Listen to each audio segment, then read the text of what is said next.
Hello everyone! Today we'll talk about the solution to the problem maximum sum of distinct subarrays with length k. The problem statement almost explicitly tells us that we should approach this problem with a sliding window, and indeed that's what we're going to do. This is a nice exercise because there are going to be two things that we'll be maintaining about our sliding window, both of which are very easy to maintain, very feasible to maintain within a sliding window. So since we want to look at all the subarrays of length k, then of course we'll be starting from the first one, and at every step we remove the element from the left, add an element to the right, remove an element from the left, add an element to the right. And now we are being told here two things. One is that, of course, outside of the fact that the subarray has to have a fixed width, all the elements should be distinct, and we're interested in the maximum sum. And both of those things, if it was possible for us to maintain them, would allow us to solve this problem quite easily. So how do we maintain them? Of course, maintaining the sum is very easy. When we start with the first subarray, we just calculate the sum normally, and then after shifting it to the right by one position, we subtract the value of the left element, we add the value of the right element, and we have the new sum. So that's very nice. And how do we maintain this? All elements are distinct. There are different approaches that we can take here.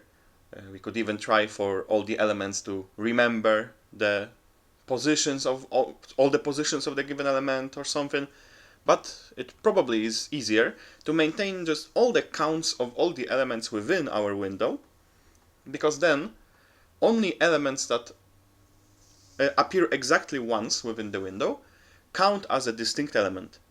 So the subarray is good if all the elements in our count, so of course we have k elements in our count because the window has width k, if all the elements in our count have the count of 1.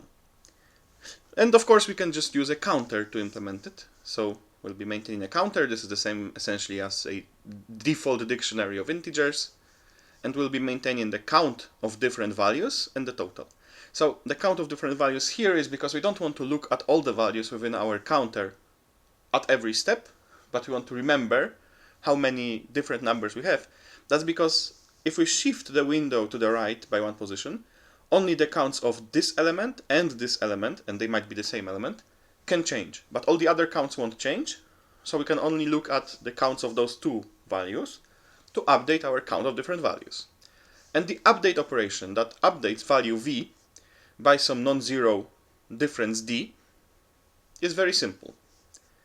We add d to the counts that we have, and we add v times d to the total. Of course, d is always equal to either 1 or minus 1 in this problem. And now, how do we maintain the diff count? Well, the diff count should either increase by 1 or decrease by 1 after this change. And the idea is that the number counts towards the diff count if it appears exactly once. So if counts of v is equal to 1, then it counts towards the diff count.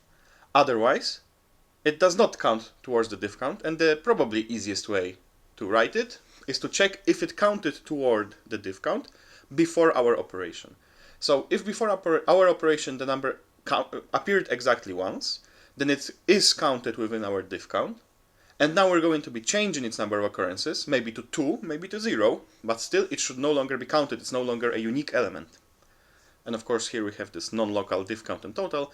That's because we can access counts to do some operations like indexing on the dictionary, but we cannot just assign to simple bindings that are here binded to integers.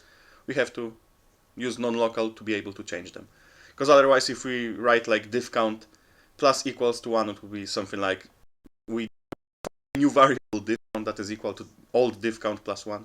It doesn't work like this, but Python would not allow it. So we have to put non-local when we're working in integers, but not if we're working with something more complicated, some reference type. And now, our result is 0. Of course, at the end we just return the result. And we go through our sliding windows. So we just go through all the elements and add them to the dictionary. So we update the appropriate element, we add one of it to the dictionary. We have to remember that after we reach the appropriate width of the window, we have to remove the element we forget from the left. So that's nums of I minus k. We update it with delta equal to -1. And at the end, if the diff count is exactly k, then we have satisfied this condition, so we can use our sum that we have also calculated, max it with res. And at the end, of course, we return the result.